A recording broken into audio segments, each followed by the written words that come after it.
Your family is not here. You can. Yes, I can speak to the EDFAC and to the TCC. Pamela was delayed this morning. She let us know. The TCC and the working subgroup on the Metropolitan Transportation Plan update have met several times since this board's last meeting in February, putting together the financially constrained list of projects. We reached a good consensus on that a couple of weeks ago when TCC met. We also ran that list by the EDFAC committee, which is the Committee on Economic Development and Freight Advisory Committee.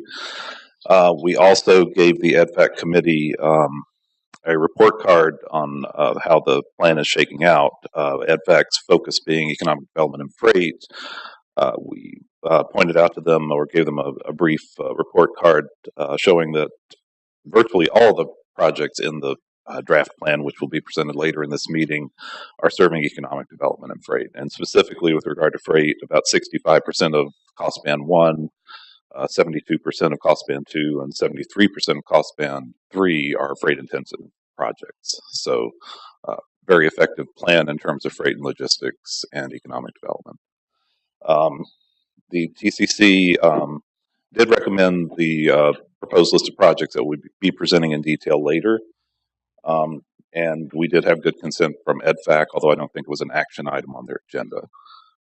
And that's all I really have from those committees. Oh, you got your mic hot. You're next up. Thank you. I would have just kept going. We've already discussed the parking logistics, but if anybody experiences any particular problems with the deck, we'd appreciate it if you let us know. I'm not quite sure how long the construction is going to be going on. This will be our last meeting in this room for a while. We will be over at, I believe, the green room of the old courthouse on the second floor. If you're not familiar with that, you just go up to the second floor. It's sort of diagonally across the street from us over on, I believe that's Wright Square.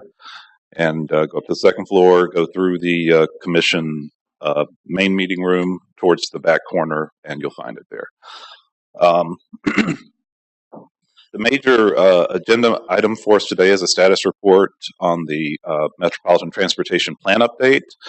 We are entering the home stretch after well over a year's worth of effort on this, and we think we're in a good place. We're not requesting any action today. This will be the first time, though, that we go over the proposed list of projects and strategies with you. We will expect to be sending out the draft plan document on May 1st for Federal Highway and GDOT review.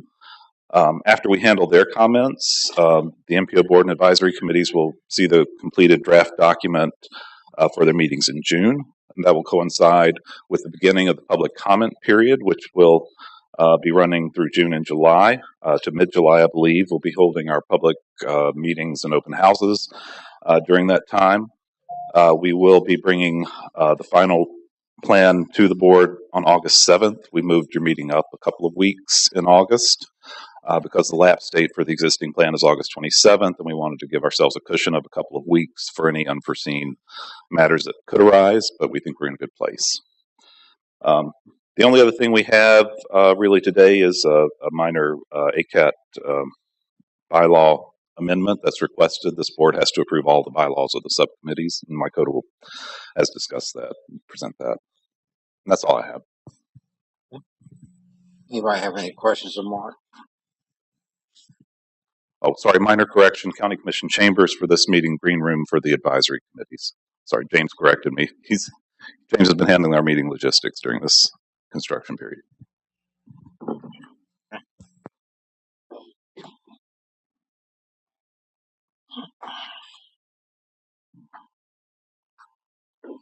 The next item is the approval of the minutes. Have everybody had an opportunity to review them? Are there any corrections? If not, I will entertain a motion that we approve the minutes. So From the February 27th meeting. second. Properly moved and second. Any discussion? Hearing none, any in readiness? Hearing none, all in favor of the motion indicate saying aye. Opposed, no. Aye. Aye. Minutes are approved. Uh, Next is an update on ACAP bylaws to include Chatham County Coastal Chapter, and I think Ms. Wang is going Yes. to go over the bylaws. Yeah, good morning. As you know, we have 4 advisory committees under this board, and one of them is Advisory Committee on Accessible Transportation, where we mostly focus on providing transportation to low-income, minority, and people with disabilities. So we try to get as many representatives as possible. So recently, we have been approached by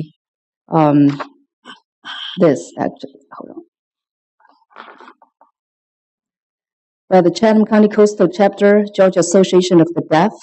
Dr. Frank Lala would like to participate. So we actually already have one meeting in February, which he participated, and we have to get a sign language interpreter. So ACAT chairman directed the staff to explore the opportunity to add Georgia Association of the Deaf to the bylaws so that Dr. Frank Lala can be a permanent ACAT voting member. So we did research the bylaws, and what our bylaw says, because our bylaw is organized in such a way, we have MPO board and we have the 4 advisory committees, so every advisory committee can make amendments to their section of the bylaws, but the final approval authority lies with the MPO board. So at ACAT meeting, ACAT endorsed addition of Georgia Association of the Deaf to the ACAT permanent membership. So this is just for the MPO board to approval of the change to the bylaws. That's it. Okay. We'll just be asking for your approval. Anybody have any questions of Ms. Wang concerning the bylaws changes for ACAP? If not, I'll entertain a motion that we approve the bylaws. Second. Properly moved and second. Any further discussion? In readiness? Hearing none, all in favor? Thank you. Indicate by saying aye. Aye. Opposed, no. Bylaws are approved.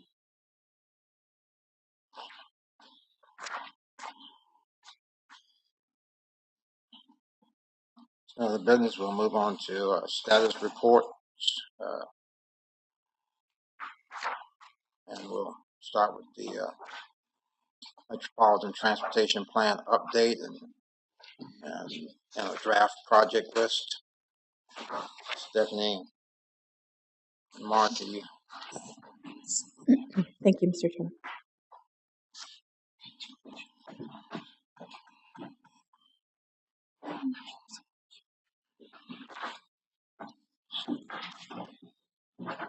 So I just wanted to remind everybody how far we've come over the last year. So this is just a flow chart. I think I showed you maybe the first time I presented this project. We now are in the recommended plan, last box. The next couple months will be, we wanted to present this information to you today. You'll be asked to vote and act on it in the next 2 meeting cycles. So we don't want those meeting cycles to be the first time you see this project list. You get a chance to review that, and there will also be a public comment period to extend that review period over the next 2 months. So I'll just go over quickly what we have done since we've last met. We have been, you probably heard me talk about the modeling networks. We've been reviewing these modeling networks and results from GDOT over the last, I think the first, GDOT came in December and presented that information to you, the base year and the do nothing model results, the level of service maps. And since then, we've been working with the technical coordinating committee and reviewed several more iterations of the model runs and model results. And just quickly, the base year was looking at the 2015 network. What does our transportation system look like now? What does the traffic look like? Do nothing was looking at the 2045 network with no new projects added to it. The following subsequent model runs were kind of iterative, looking at adding projects in different layers. So we looked at existing and committed projects already in the TIP. Then we completed out the TIP projects.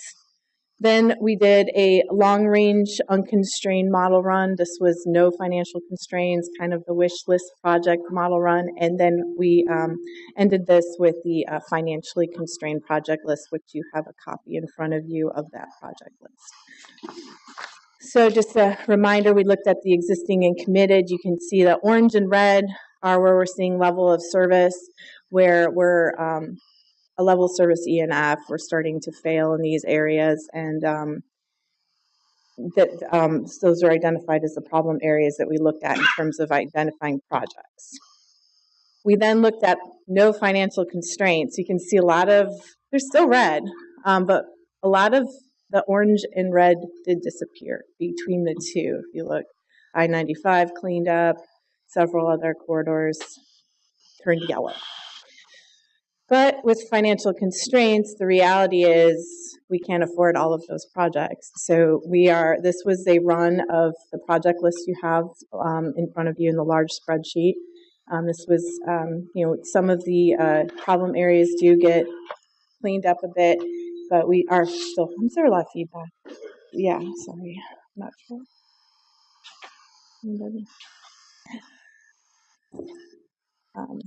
So you see that some of the areas do clean up a bit, and I think I'm okay now. The mic's working. That's not great. Sorry. Okay. So let me go ahead. So taking the model results into account, we also did a prioritization exercise. This is just an example of some of a spreadsheet. I'm not expecting everyone to be able to read this. It was just a graphic. But we took all the projects that we ran in that unconstrained project model run, and we ranked them, and based on various criteria. Was the project on an evacuation route? Was the project in the freight plan, non-motorized plan? Was it on a corridor that had a lot of traffic or level of service E or F? A lot of various categories related all the way to environmental justice, water and air quality. And so by ranking those projects, we were able to determine quite a few of the projects that were in the 2040 plan that did not get programmed actually still ranked fairly high. You can see these have been vetted over many years, and they've continued to rank high as a priority in the region. So Mark is going to jump in and talk a little bit about the financial plan and how those financial constraints play a role, and then I'm going to come back and talk about the actual project list and show you some of the mapping effort we've done. Thank you, Stephanie. What I'm going to present here, I think, is mainly a recap. I think that you've seen and heard the assumptions of the financial plan previously, but just wanted to give you a quick reminder of how we arrived at these constraints as we start to experience the pain of the projects that we can't include in the plan, and we'll talk a little bit more about that when Stephanie goes over the project list. First, we obtained revenue forecast from the GDOT Office of Financial Management, and it was based on a 3-year average of the state's obligation authority. So we used that to project estimated revenues over the life of the plan. However, we have a transportation improvement program that overlaps the early years of the plan. So for 2020 and fiscal year 2020 and 2021, we use the actual project costs from the TIP, and that after 2021 for fiscal years 2022 to 2045, we relied on the projections based on obligation authority. We assumed that after the TIP years, the first 2 years of the plan, that there would be no available HB 170 funds coming from the state. We don't know that for a fact, but there are not any designated at this point, so we're not assuming that there will be. We assume $2.5 million annually in local funds. That's largely based on our history with the SPLOST. We assumed no other funding sources because they're not guaranteed at this point. We don't have a reasonable expectation that they would be achieved. That includes things like special grants or discretionary funds or public-private partnerships. We haven't been seeing that. We don't have a strong track record with that, and so it's not in the financial plan at this point. When we do all the projections, we also have to look at what comes off the top. Maintenance is a major category. Operational improvements are another category. Transit vehicle purchases are something that we've been flexing our surface transportation block grant program funds for several years. Also, non-motorized transportation projects through the Transportation Alternatives Program. And of course, to be compliant with federal requirements, we have to inflate the revenues to year of expenditure dollars. For transit revenues, we assumed about $7.5 million in the present, which is our understanding of the current trend. We, of course, inflated that a little bit over time, I believe 1% per year. Also, we assumed that the annual flex that we've done for the last several years of $700,000 in surface transportation block grant funds for transit vehicle purchases, we assumed that that would be continuing. Of course, that's up to the continued discretion of this board. And again, we inflated transit revenues to year of expenditure using our 1% inflation factor. So this got us to the point of where we observed there was about $46 million per year in matched federal funds. Maintenance, approximately 17% off the top, comes right off the top because we have to maintain what we build. 2.5 million per year local, and I believe that you have a table. I'm going to jump ahead. You have a table in front of you. You should in your folder that looks like this. If you want to see what that looks like on a year per year basis, I don't know that it's absolutely necessary, but it shows how all those funds add up.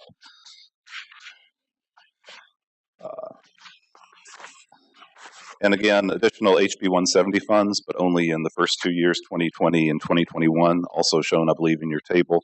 And those are going towards the I-16 widening and the I-16, I-95 interchange project. Set-asides for maintenance, operational improvements at about 9% of total revenues,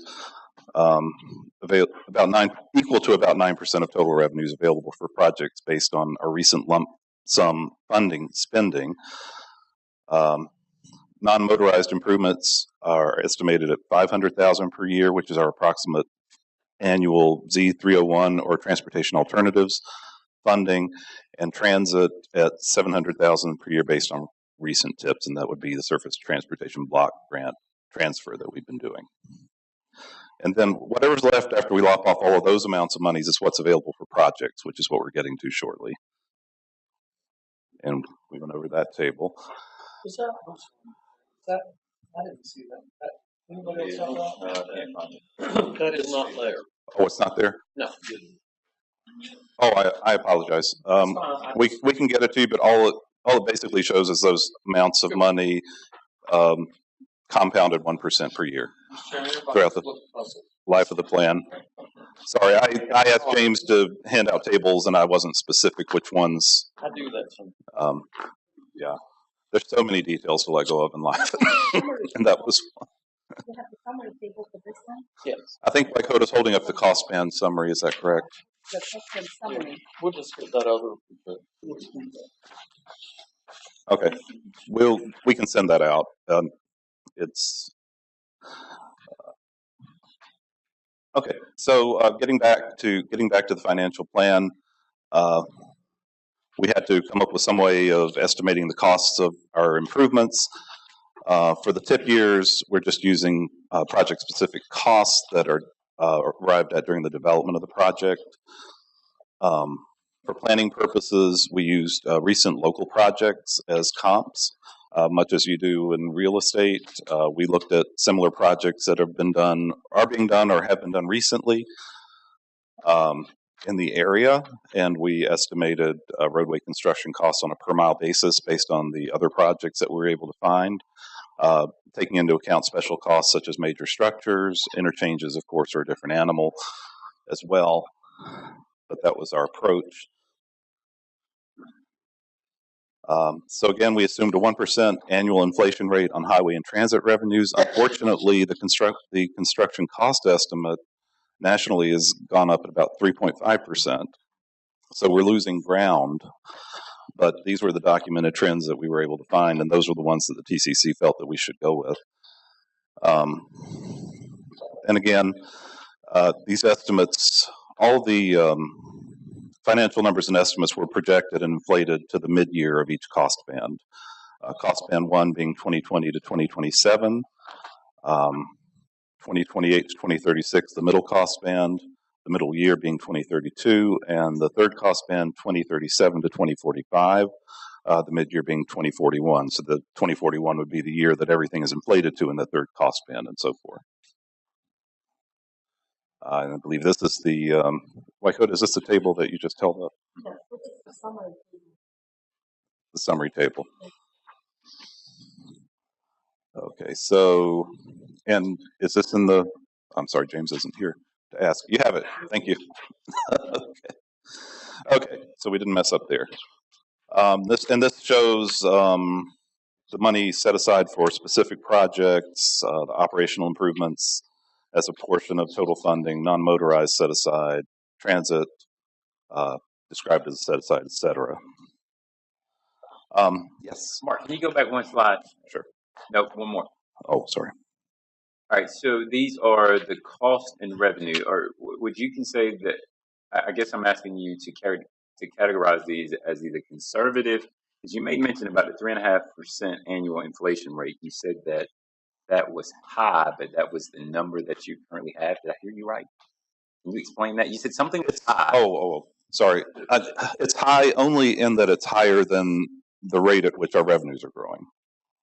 Okay, what does that mean? The 3.5% actually is a figure that we got from Federal Highway, and it's basically the rate that construction costs have increased over the last, I believe, over 10 years. I don't remember the exact. Okay, so I don't want to jump too far, but are you saying then that the costs exceed the revenue? That's really what I'm after. Costs are growing faster than revenues. Than the revenue. So that's what we're saying. Everything that we're going to see on the next slide in terms of revenue, you're saying that if we keep this 3.5% annual inflation rate, that we won't have enough revenue to actually fund these projects. Am I reading too much into what you're saying, or the projects that we're going to present fit within the revenue picture I described?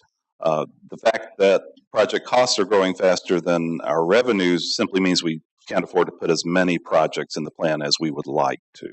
Okay. It's been going on for several decades nationally. Yeah, it's nothing new.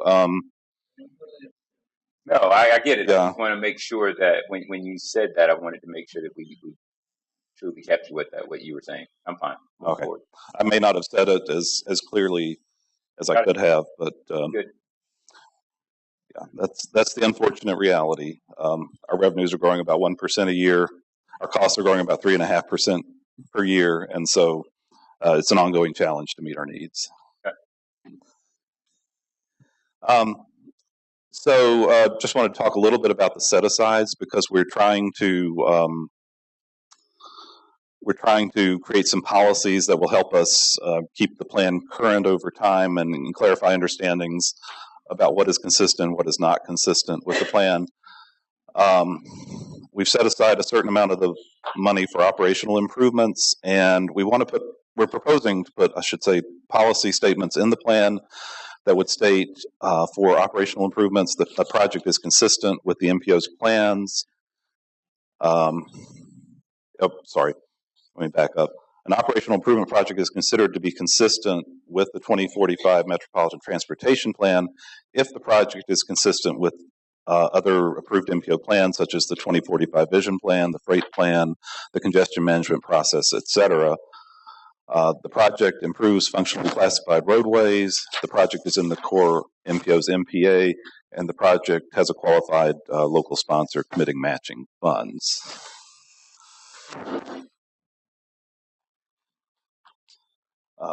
The proposed policy for the transit set-aside is to say that a transit improvement project is considered consistent with the 2045 Metropolitan Transportation Plan if the project is consistent with the needs identified in the cost-feasible transit plan of the 2045 MTP, or the project is approved by the MPO board for inclusion in the TIP, and the project has a qualified local sponsor committing matching funds.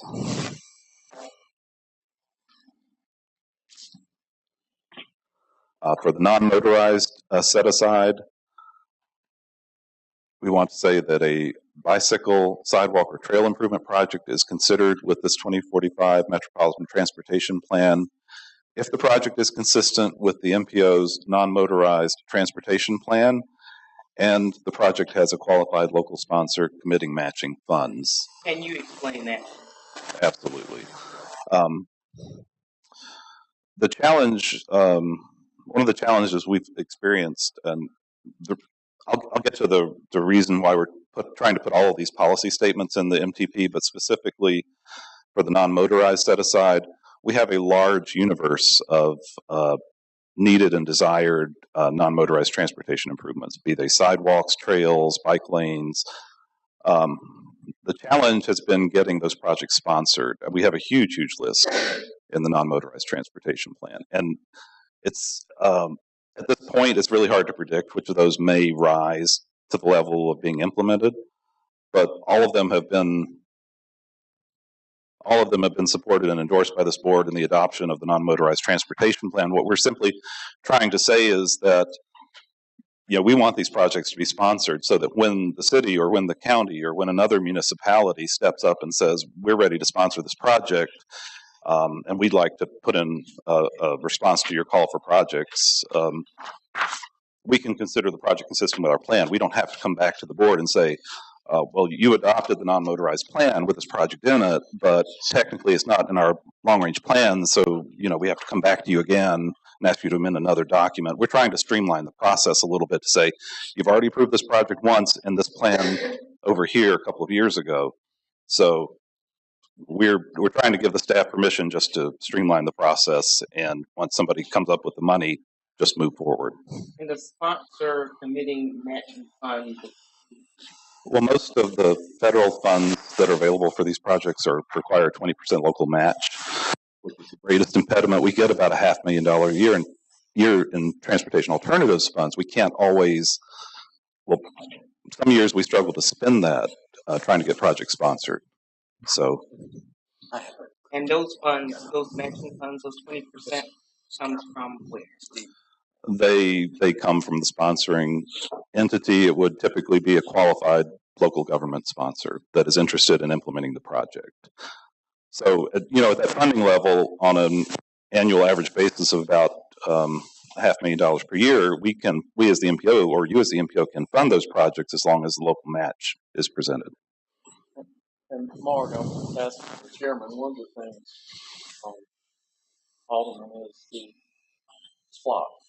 If it's truly a capital project, a city or the county or could utilize SPLOST funds, or go ahead as we're in this planning process now, look at that and see, is it a high priority? Do you want to include it in your list or the county list? So just as a revenue source, it is available to consider. And so basically for all of these set-asides, these policies are crafted basically to say the MPO has already endorsed these projects in some other plan that's part of our process. It gives the staff the ability to make, whatever administrative work that we need to do to get the projects implemented when the funding becomes available. Sure. Mark, yes. In terms of ranking priority, how are these projects prioritized from the standpoint of equity?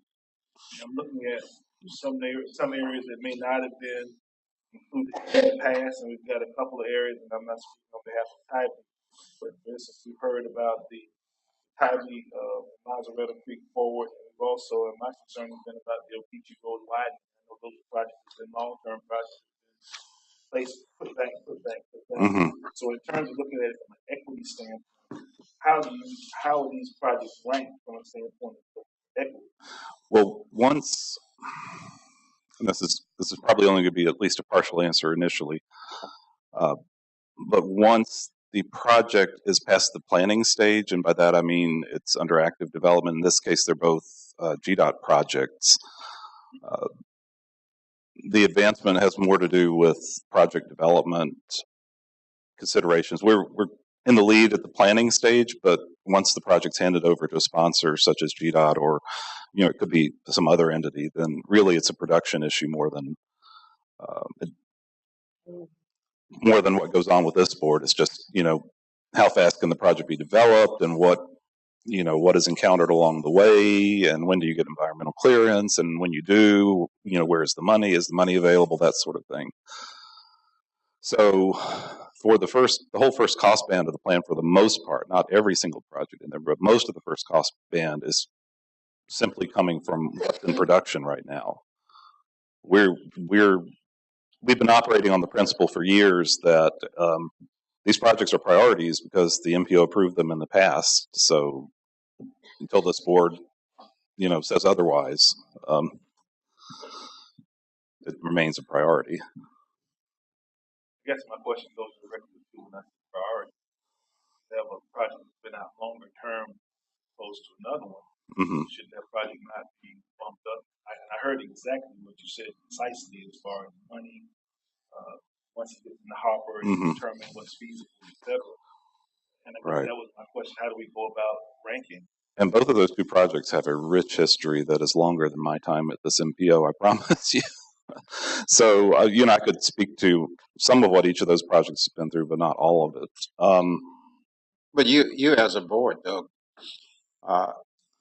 you have it on your list, and if you don't have it on your list, it won't be considered. In some case, for federal funds or state funds, but on the other hand, you can't control priorities as it relates to state projects. They have their own planning process, a readiness process, and all that. That's not your job. Correct. And oftentimes, projects do advance within the state if local governments come in and partner. Yeah. For example, a project which is considered a GDOT project, but the local government would say, we'll pay for the right of it. And kind of a financial partnership. That helps. That's always, since I've been at GDOT for 20 years, Mm-hmm. is always partnering. It's a huge project.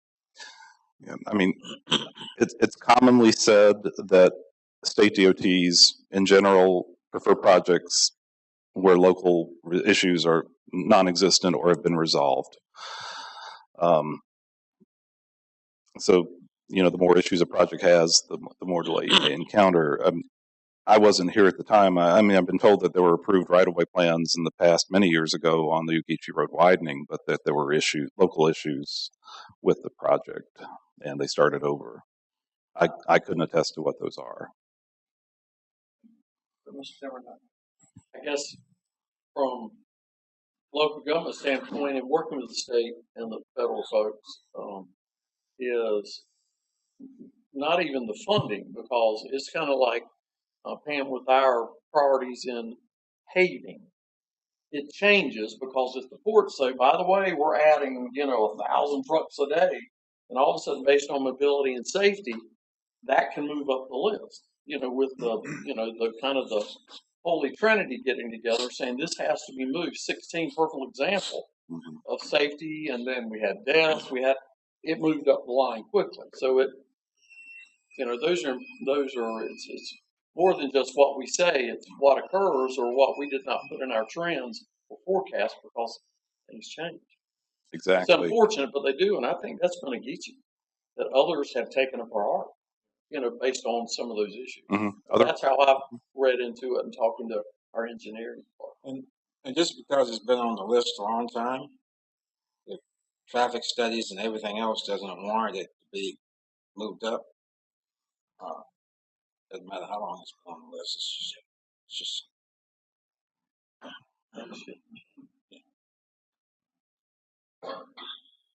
And I know the mayor of Tybee has a hard time with that, but trying to beat on the DOT commissioner and the governor.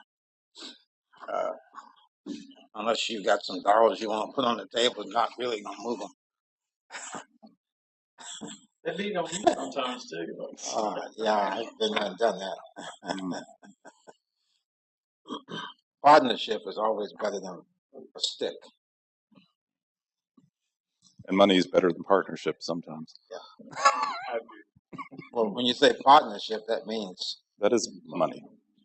It implies money can be relative. It's a matter of So are priorities.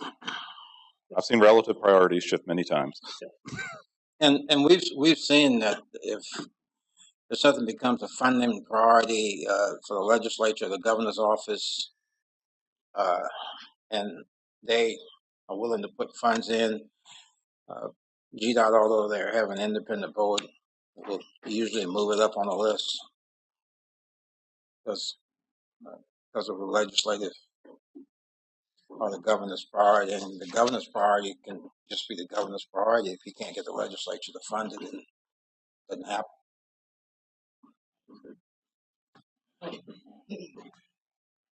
I think of that when I hear political candidates say what they'll do on day one, and I'm thinking, yeah, and everything else has to align for that to happen. And that's as far down that path as I'll go. And that's a good segue to the project list, and I'll let Stephanie present that. I will say that we have one addition to this list that we'll discuss with you that we found out about at the 11th hour, but we will be including it in the draft. Okay. So now we've covered a little bit about how we did some analysis with modeling. We also did some prioritization efforts. And then we looked at how much money we had in terms of these large lists of projects we had.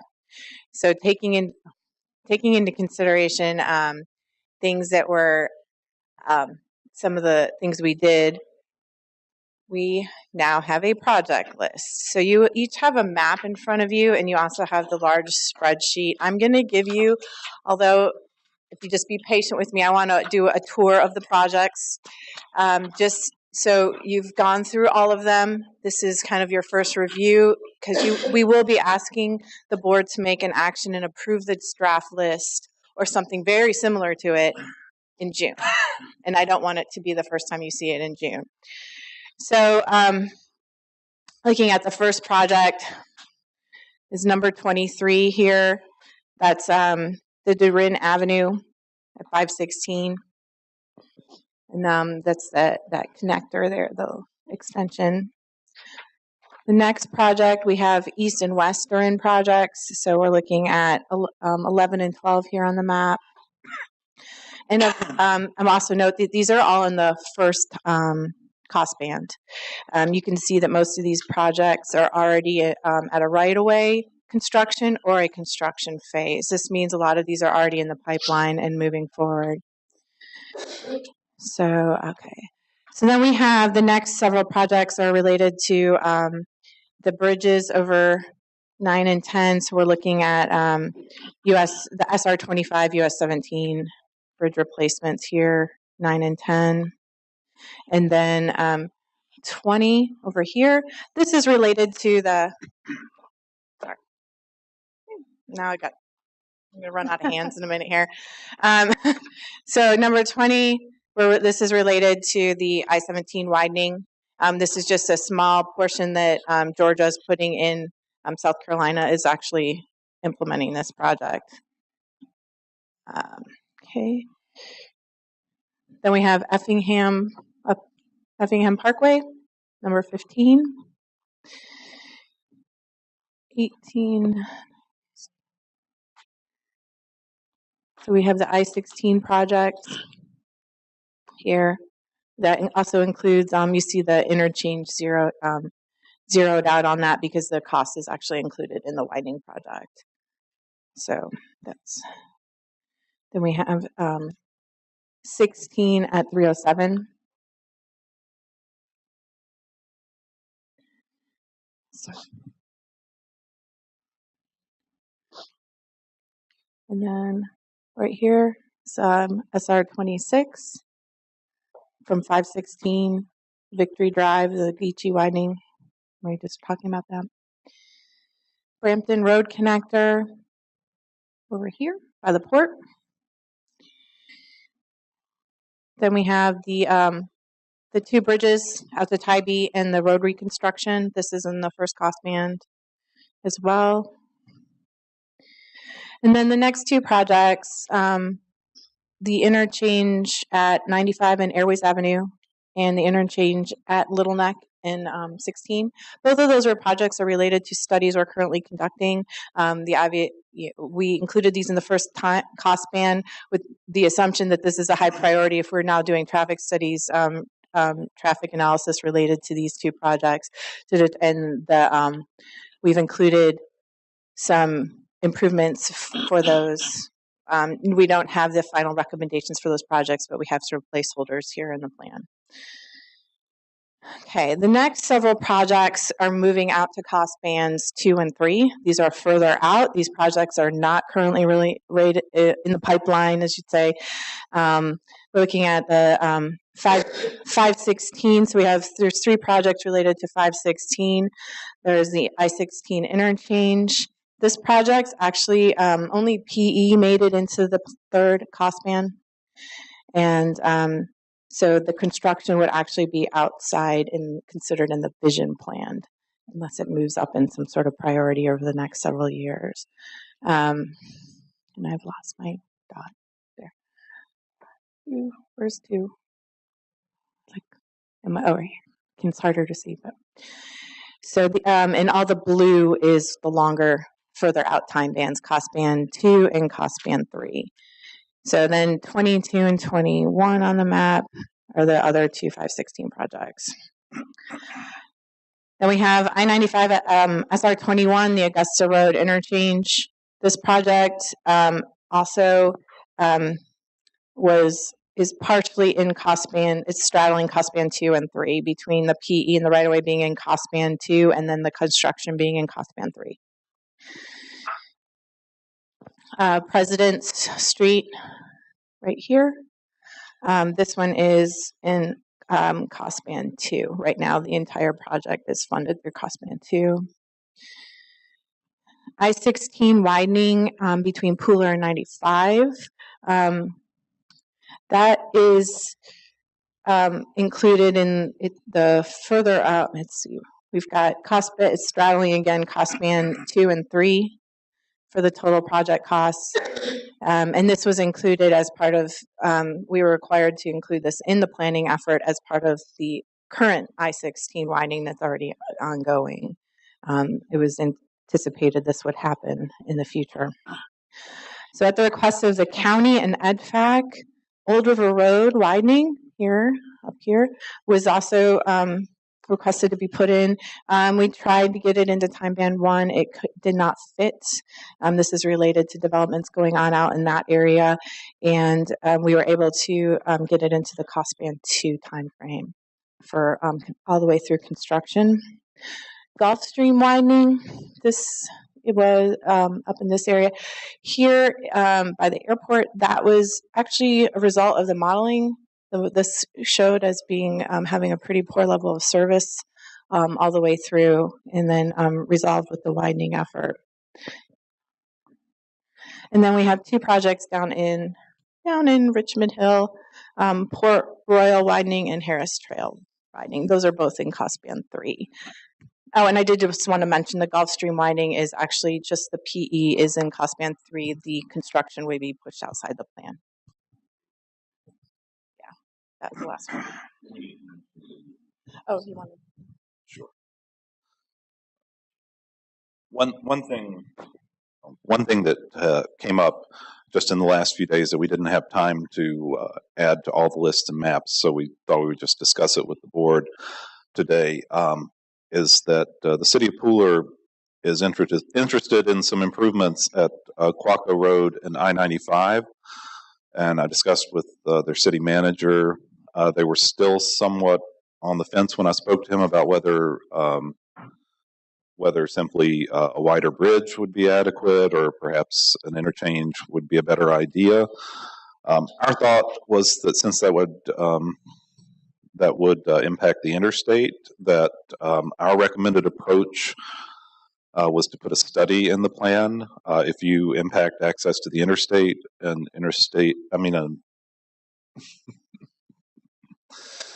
just had a blank spot. Tom, what is the IJR? Interstate Justification Report.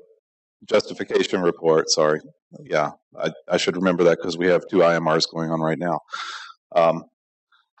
You'll get older too. So we thought that what might make sense would be to put a study similar to an IJR, interchange justification report, into the first cost band of the plan. We could fund that potentially with planning funds if we can get approval from the Georgia PL Funds Review Committee.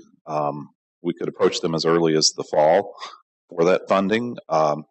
If the details about the local match could be worked out, it would be an 80-20 situation. I understand the city of Pooler's been talking to Chatham County about this. So what we're recommending, since we're kind of at the 11th hour needing to get the draft out, is that we put it in as a study. We could fit that into the financially constrained project list, but if we put an actual project in, it's going to blow the budget and something's going to have to fall out of the plan. So we thought we would let the study determine what needs to happen, and that way we could move forward and also potentially be lining the project up for implementation pending the results of the study. And the budget would probably be somewhere between 450,000 based on recent studies we've been doing. We're doing two similar studies right now, actually, at I-95 and Airways Avenue and I-16 and Little Neck Road, one for the airport, one for the county.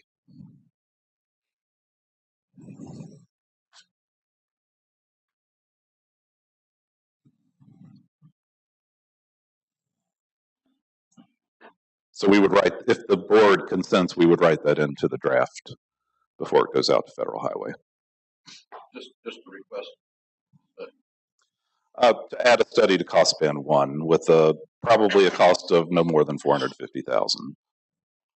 Revenue would come from. We would pursue funding through the Georgia PL Funds Review Committee. The funding would be 80% federal, MPO planning funds, and then the 20% would have to be provided by local project sponsors. So that would be Pooler, and they may have an interest in the county partnering, but that needs to be worked out. Pooler has annexed all of Quaco Road to the east side of 95. If you're going down Quaco Road and you're heading east, their city limit starts on the east side, which is in the county unincorporated area starts from 95 to 17. We currently have a project going on now in conjunction with GDOT.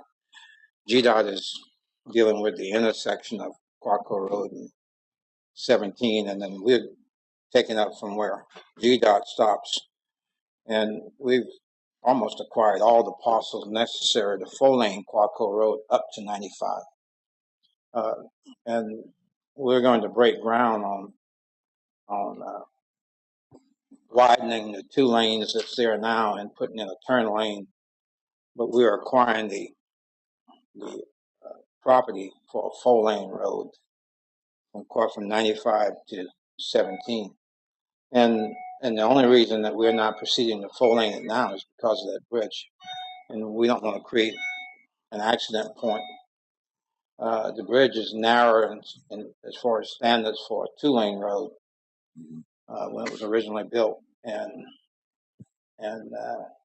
Pooler had kicked around the idea of an interchange there. I don't know if the study will warrant it or 4-lane. The other thing they've got on their SPLOST 7 list is 4-lane in their portion of it to 95.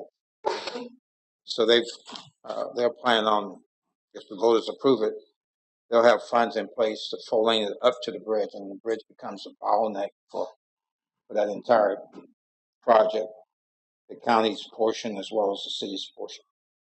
The interchange actually was in our long-range plans and in the Southwest Sector Plan. It was in our plans for many years. It's just that it fell out at some point due to fiscal constraint because it was a longer-range project. I would estimate that probably was somewhere around 10 years or so ago. But, there were past studies done, so I suspect that there will be some merit to the project. I think that the concept that was being looked at was a split diamond between Quaco and Little Neck. But this sort of study could shake out, what any potential interchange would really need to look like. This would determine whether an interchange is appropriate or just Exactly. I mean, it could come back and not justify the interchange potentially. or just doing a widening of. Right. The bridge is 50 years old, so it's a pretty safe bet that we need to be starting to think about its replacement.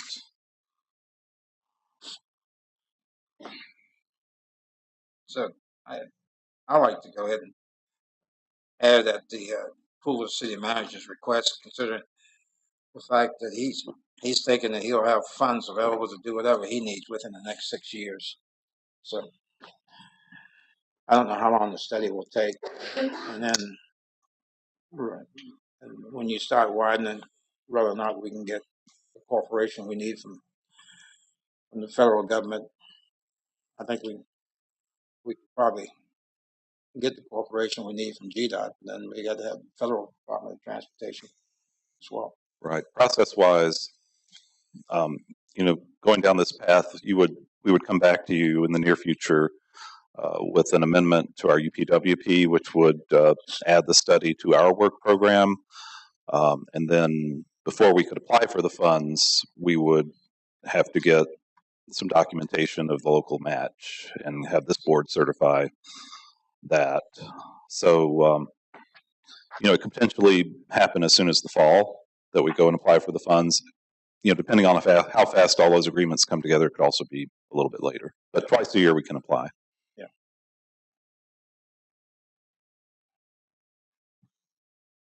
And that's all we have for the list. And I'll turn it back over to Stephanie if there are no questions. Oh, sorry. No, I think you were first. Yes. Question: if we wanted to find out more specifics about some of these projects in terms of cost band one, would we contact you, Stephanie, or Mark, or where would you find that information? Some of them are straightforward, but some of them are not. I guess the answer is it depends, and depending on how in-depth the information, since a lot of them are GDOT projects, GDOT has a really good website where you can search based on the project ID number, which is in the table of the, it's in the financially constrained table. It's also in the project status table at the back of the MPO agenda packet. We can send you the links to find that stuff fairly easily. There's some very sort of brief project status information, and then there are more detailed information like concept reports, different things, just depending on what you need. But we'll be happy to work with you one-on-one to get you the information. Okay. All right. Mine was a project question on your detailed list. You've got I-16, I-95 interchange reconstruction with the cost zero? It's included in the widening. So that's still the new right. Of the interstate. Right. When you come off 95 onto 16? Right, the new directional ramps, rebuilding the interchange. But for whatever project-specific reasons, the costs were included in the widening.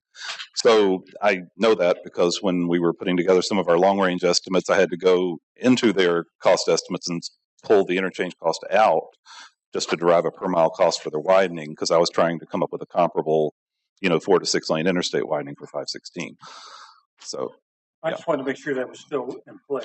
Yes, absolutely. That was more detailed than you needed, but that just happened to be one that I had looked at in detail. The reason that wasn't they trying to do a single bid on the widening and the interchange, and so that's why it's like that's fine. I was just worried doing a single bid and all the expedite work. Really, that's what I was told. Which I believe is going to start late this year. Is that still right, Tom? I think. Yeah, it's design build, so it's not traditional. Like it starts and then it proceeds. It just it starts and then it kind of continues. You know what I'm saying?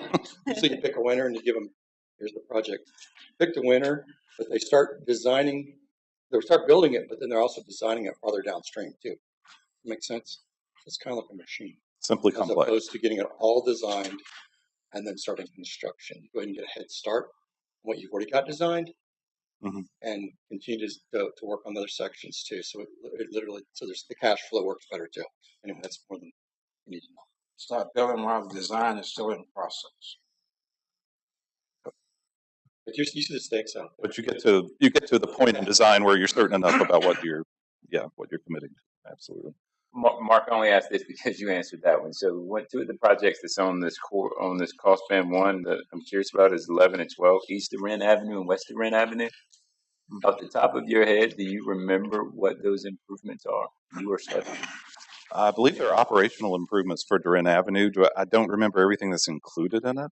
When you say operational improvements, I assume that is not widening, but that is less than a lane addition. I'm pretty sure. But the city is sponsoring that project, I believe.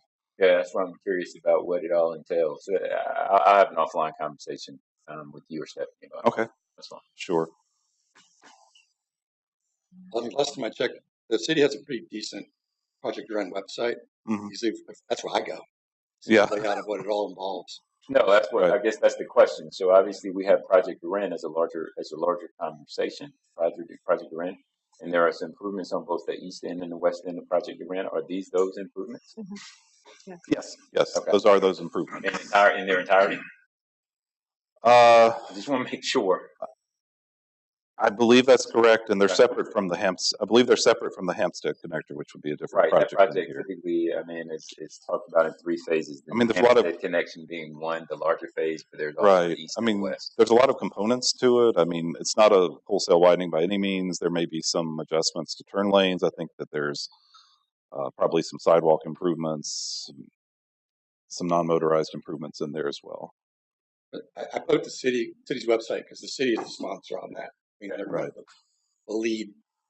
There's some federal funds involved, so that's why GDOT has a project number. But we're one of the sled dogs, but we're not the lead sled dog on this one. Got it. Good metaphor, Tom. Yeah. Got it. We kind of fall there. So, understood. We all got to pull together, right? Exactly. Any further questions? I just one quick one. I know we're going to be adopting this final whole shebang in August, I guess. Just if you can get your GIS folks the base map, kind of get that base map updated because Jimmy Deloach extension's not on there. That's been up for a couple of years. It might be helpful to show folks the Benton Boulevard extension. It might be helpful to show folks the Jimmy Deloach extension, the west side connecting through, just to see, especially 307. I thought. Right. Or the 307. There's just extension by the port. That's been up for several years. It's not on the base map, so it might help folks see a more up to date. It's been a work in progress, and one of the recent works that's reached at least a good draft stage is the vision plan project. So we expect to have all of those. So we're crunching now to try to get an acceptable draft sufficient to send to Federal Highway because they want to see it 30 days before it goes back to this committee, and so we'll have a chance to review their comments and respond to those before we send a refined draft document to this board for the June meetings. Thanks. I'll also have I have a web version of this map. I haven't launched it yet, so it'll be pretty easy and interactive to just click on the locations and instead of having to print out giant pieces of paper and get a magnifying glass out. So, okay. So another thing we talked about was the needs list. So we showed you the projects that were able to fit into the plan. We also have a lot of projects that did not fit. So we identified a lot of needs. They came from a lot of different sources. Some were just locally identified needs from plans, local plans. Needs identified through different studies such as the freight plan, the congestion management process, identified various strategies, our thoroughfare plan, non-motorized plan, and then model results as well, and then public and committee feedback. So taking all that into consideration and looking at previous vision plans, we've mapped those out as well. And the map gets really loud really fast. But this is just a quick look at, you can definitely see that there's kind of a trend going west in terms of needs and better connectivity and improvements, especially with a lot of the development going on the west end of the county and also down into Richmond Hill. And this map is also a work in progress. I'm hoping to also have a web version of this ready as well, where you can overlay some of the other projects that are in the vision plan as well, such as the thoroughfare and the non-motorized projects. So back to our schedule. We are in kind of the spring box there where we're kind of wrapping up our prioritization and analysis, and we're going to be moving into our public outreach. So just wanted to go really quick over the next steps that we're going to be moving forward through the next couple months. Some of these things will be happening behind the scenes, and we wanted to give you all this information today because we don't want to just come back in June and say, here's the list, approve it. We're going to be doing we've been working really hard with TCC. They've met multiple times in March, which is not a normal meeting cycle, in addition to our regular meetings. So that committee gets May off, which is nice. We don't have any extra meetings. So April 11th, TCC reviewed the model results for the financially constrained project list, which you have in front of you today. And we had a few minor comments. I sent those comments to GDOT to see if they could respond, because there was a few little weird things in the model it was showing, but I don't think anything that would drastically change what we've come up with. May 2nd through June 1st, FHWA, FTA, and GDOT will be reviewing the draft plan document and project list. This is a review that they request to have these 30 days prior to it going out to the public. So we're getting ready to send that out next week, and it will be concluding right after Memorial Day, or a week after Memorial Day, I guess.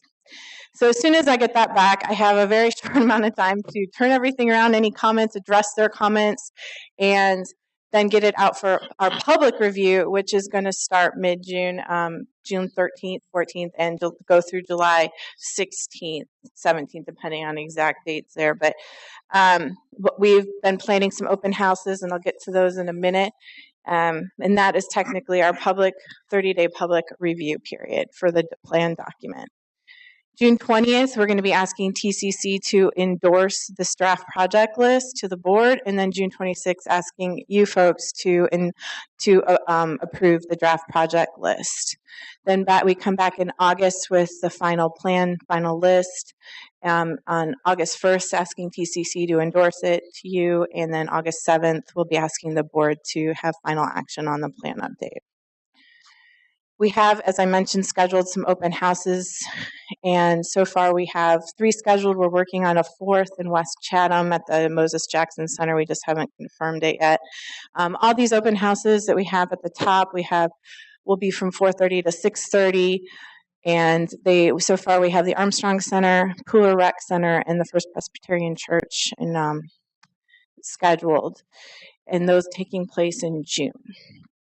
And we also are offering, if anybody's interested in having us come out to you, we are presenting at a few city council meetings and other meetings that are taking place. And this list is continuing to grow, but as we confirm things, we're going to be updating. These are also on our website, and we'll be updating that. Yes? June 17th, Monday, is when we have city council. Oh, sorry about that. I'll correct that. I've typed it in at this last minute. Yeah, we just got that one confirmed. Sorry about that. So these meetings are on a request basis, so if you would like to come out and present to board or organization of that, but we're not planning.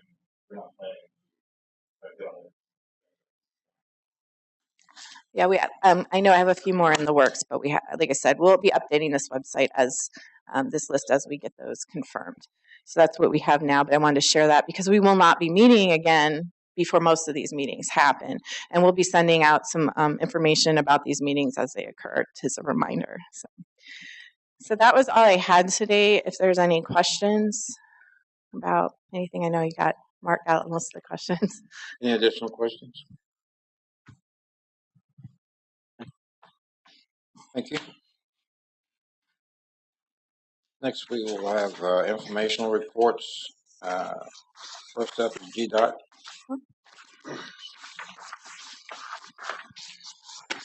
Morning. Morning. Y'all have a GDOT handout. I'll go over some of these projects. Geeky Road widening, right-of-way acquisition and final design are ongoing. All right. You're on the black and white one? Yep. Not the, Yeah, I don't know what the green. That came from Michelle. Highway 80 from St. Mercer to Old US 80. Environmental studies and preliminary design are ongoing. We have a PIO scheduled for next Tuesday, 6th, at the Tybee Island Public Safety Building. The Brampton Road Connector, right-of-way activities are underway. Final designs ongoing. The two I-16 projects we discussed earlier, final designs underway. Construction is anticipated to begin this fall. And design build team has a POA scheduled for June 6th in Garden City Hall. The Houlihan Bridge replacement, Middle River Bridge, environmental work preliminary designs ongoing. We had a constructability review on that last week. On the other side, widening on West Bay Street. Contractors working on phase 2 of the culvert replacement, paving. City Jimmy Deluxe project. Traffic's been shifted to the new southbound route, and they're continuing stage 1 construction. Islands Expressway Bridge, Georgia Power relocation work been completed, and contractor set for bridge finish. The resurfacing on 80 from Full River to Labrador Creek. The contractor installed the silt fence and erosion control. They were supposed to start paving operations in the middle of this month. Resurfacing on 80 from Fuller to Falkville. NCP's been issued, pre-con sales. Contract proposed to start this spring. The resurfacing on 25 in Garden City. Contractor proposes to start in the spring. And the next three projects, 11, 12, and 13, NCP's been issued. We're just waiting for the contractor to give us a start date on each one of those projects. And then the last project's 25 at 5 acres, bridge replacement. This project led in February, and TIC was apparent low bidder. So I should have a schedule on that. That's all I got. Questions? Any questions, Majida? Tom? Oh, first page, so we've got two public meetings coming up, right? That's right. First one's number 3. Yep, that's next Tuesday, 4 to 6. 4 to 6, and that's on. Tybee Island Public Safety. And then the next one's number 6. Yep. Same page. That's right. The design build team, they're holding a public hearing on that June 6th at Garden City Hall. What time is it? 11 to 1 and 4 to 7. 1 to 1 and 4 to 7. Question, Mr. Chairman. Main Street, Highway 25 in Garden City there over Pipe Makers. When is that detour going to be? Anticipated start. Yeah. I'll have to get an updated schedule. Like I said, we don't have a schedule on it yet. Once we have pre-con, we'll have a schedule. Okay. Because I think it's soon, within the next 4 to 6 weeks, they're supposed to talk about closing down the bridge and then rerouting onto Burnside in 21. That's what we're hearing from some contractor discussion. Like I said, once we have pre-con, we'll have a schedule on that. Okay.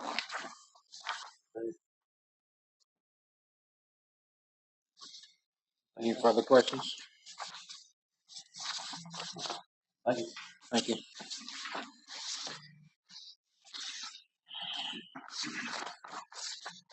Chatham County. Let's see, pre-construction projects. You talked about the Quaco at 17, the intersection improvement. I think we're getting close to that one. Hoping to start construction later this summer on that one. 21 at Pipe Makers Canal. That one is again anticipated later this year. We're finishing up design and permitting now. Johnny Mercer corridor improvements. That one is actually going. I think the bid opening is tomorrow, so hopefully that one will get started soon. On the projects under construction, let's see, Veterans Parkway and Burwell Boulevard, those are both finished now. Canebrake Road is substantially complete, so they're just finishing that one up. Benton Boulevard, we've started clearing out there, so pretty excited about that. And LaRoche and Jasmine Roundabout, the utilities are finishing up and construction is getting started. Are there any questions about any of those or anything on the list there? Any kind of project? Thank you. Effingham County, City of Savannah,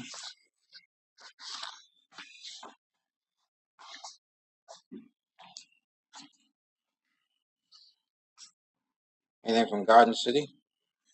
Yes, Mr. Chairman, we've got a beautification project ongoing now on Highway 307 in front of Town Center, DOT grant to enhance the median, take the grass out, put some nice shrubbery and trees in there. So we're grateful to DOT for the money. We think it's going to make our front door look a little bit better. Anybody here from Richmond Hill? Pooler? You see anyone from Port Wentworth? No. Tybee, Bloomingdale, Thunderbolt, Vernonburg, Chatham Area Transit. Anything from Cat? Good morning. Good morning. I'm Patricia Harris Moorhead, Chief Strategy Officer for Chatham Area Transit. And I wanted to briefly update you all regarding our system redesign project. I'm hoping that you've heard about the project. We kicked it off to the public earlier this year in January, and we are for the first time doing a comprehensive look at our transit system in Chatham County. This system redesign effort is an 18-month initiative. Earlier this month, we moved into phase 2 of this project. In phase 2 of this project, we introduced 2 concepts to the public. Basically, one that is a high coverage concept and one that is a high frequency concept. And we have developed a website. It is letsgo.catchacat.org. We have lots of materials on the project on the website, including a survey that is open right now that will be open until May 15th about these 2 concepts.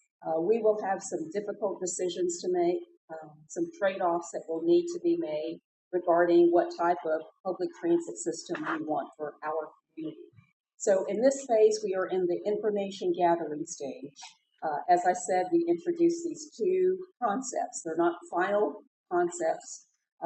Right now, this is just to kind of engage the public so that they can tell us what they would prefer their transit system to look like. With that information, at the conclusion of that survey, we will do a report with all of the public input and share it with our board of directors, who will, again, like I mentioned earlier, they will have some tough decisions to make and recommending to our consultants which direction to go. Once the consultants get that report, they will go back to their offices, design a network concept for us to, again, take back out to the community to kind of get their feedback. So that's where we are with this project. As I said, we kicked it off in January. The response from the public has been very good so far. We have information on all of our buses in the fleet on the project. We are also doing events in the community, what we call pop-up events. For example, we participated in Earth Day. We had a table set up, a display with the maps. We had surveys out there for people to take.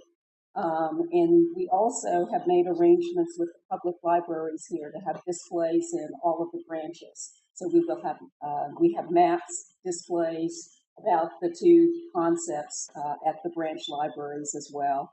And again, we will be doing additional community meetings at events throughout the community. So that basically is a quick summary of the project. I'm going to leave behind for you all some information. And so I'll just Just leave that this way. And if you have any questions about the project, please reach out to our board members, our CEO, or myself. But we're very excited about this initiative. Any questions? We're working with Jared Walker and Associates. They're out of Portland, and they've hired a local contractor that we're working with on outreach. The company is called Symbiosity. Denise? Yes, yes. I've been very, very impressed with the consultants that we hired. I've been on the CAT staff a little over a year, and so our board approved this vendor before I came up on board, but I've been very, very impressed. And if you go to the website, you will be impressed as well. We have a concept report out there. We also have a choices report from the first phase, which is basically like a state of transit report, so that you can, that John Q. Public can learn about our system. But then with this concepts report that's out there, the consultants provide a lot of background as to what goes into making a high frequency network. If the plan is to increase ridership, if that's the goal, then you might want to consider this high frequency network.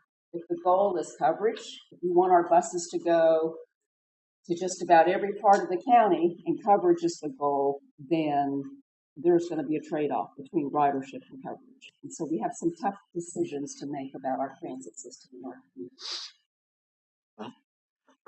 Questions? Thank you. Thank you so much. Savannah Airport Commission. Yes, we're still working on the ramp expansion, so we move now next to the terminal expansion. We're about to start paving on the ramp expansion. Terminal will go to construction later this year. We'll be adding one more gate. The international arrivals terminal is about to finish. We've got customs. We're working with Customs and Border Protection to put in all of their equipment. That's probably next month.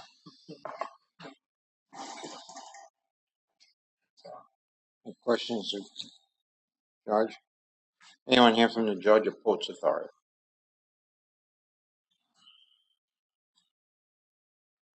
I didn't see a representative today from Hinesville. We usually have here. And into the low country.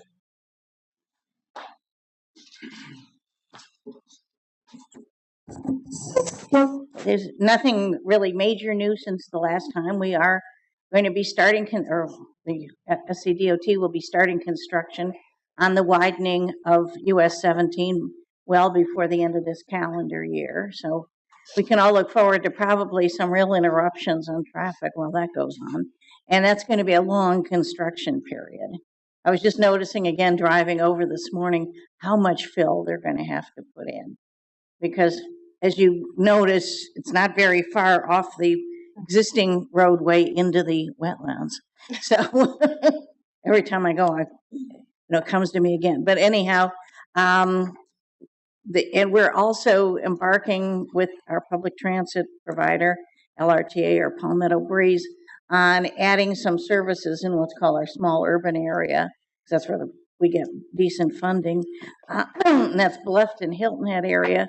But we're also looking at a bi-state or interstate approach because there's so much, especially workforce travel between the Georgia side and the South Carolina side in both directions.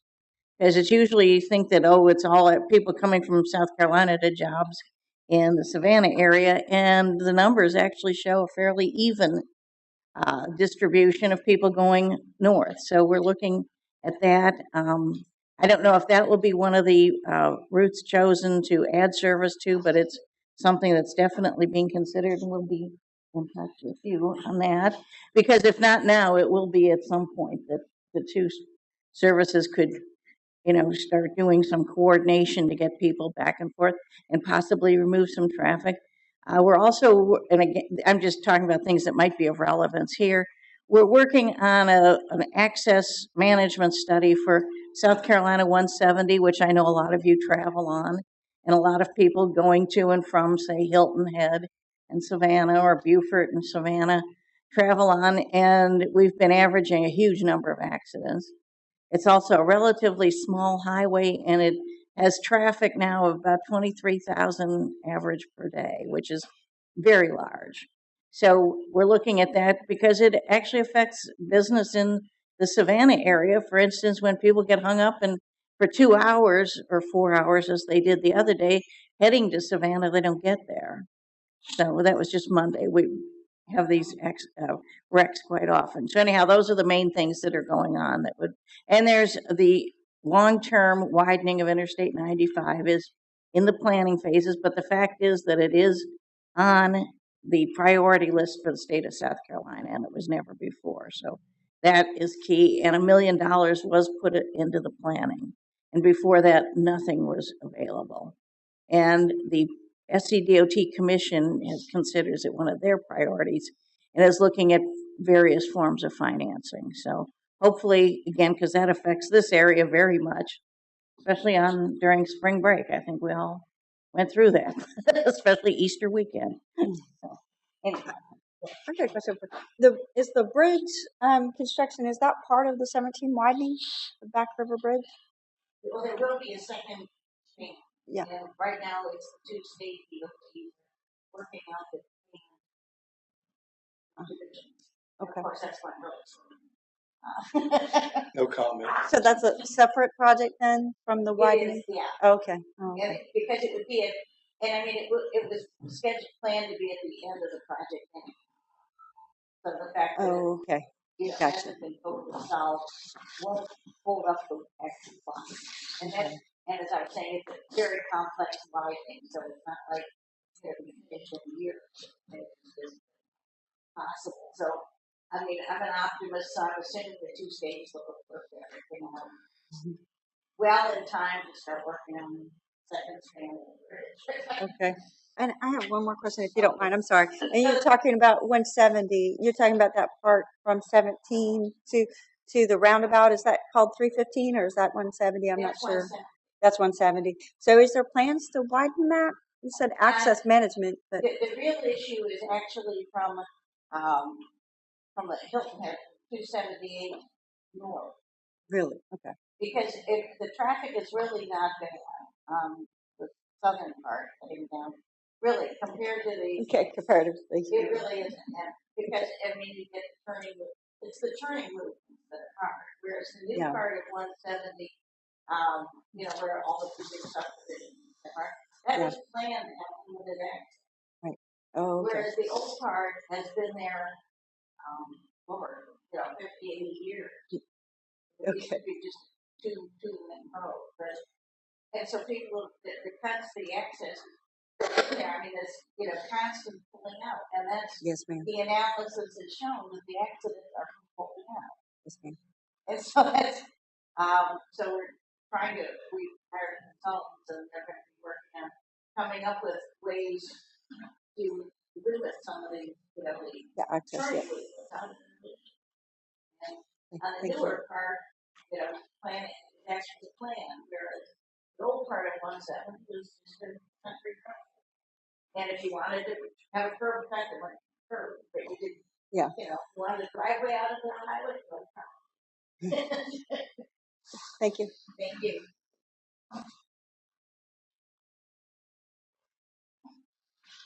Any comments from the audience?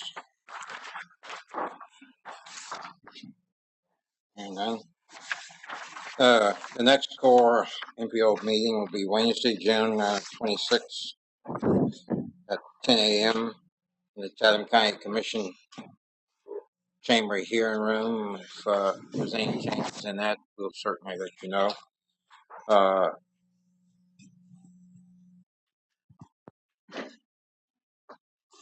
I have agenda information, and Mark, you have the Chatham District 5 MPO.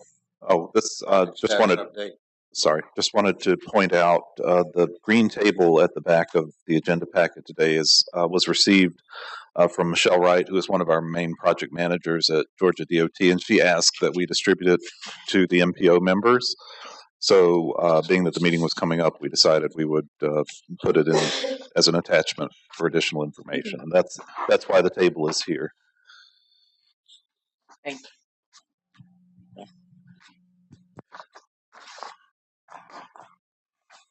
Is there anything else? Members or staff?